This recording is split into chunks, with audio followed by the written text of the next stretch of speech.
أعمال يوم. أولا الصيام باكر. باكر إذا صمت يوم الغدير شو تحصل؟ يعدل صيام الدهر.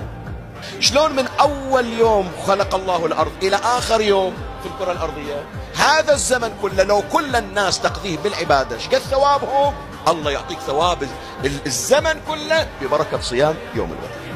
يستحب فيه الغسل. بعد أمير المؤمنين يزار في يوم أمير المؤمنين إلى أيام مستحب فيها الزيارة، زيارة مولد النبي صلى الله عليه وآله، زيارة باكر، الزيارة المخصوصة لأمير المؤمنين من أعمال يوم غد زيارة أمير المؤمنين عليه السلام. بعد إلا يهتمون فيها المؤمنون جزاهم الله خير، باكر أكو ركعتين يسمونها صلاة الغدير، وقتها متى؟ قبل زوال الشمس، قبل أن تزول الشمس تصلي ركعتين، في كل ركعة تقرأ الحمد مرة، قل هو الله أحد 10 مرات، آية الكرسي 10 مرات، إنا أنزلناه في ليلة القدر 10 مرات. تخلص من الركعة الأولى تسجد، تقوم للركعة الثانية نفس اللي سويته في الركعة الأولى تسوي الركعة الثانية. شو تحصل من وراء هالركعتين شيخنا هالتطويل؟ ليش؟ تعرف أثرها شنو؟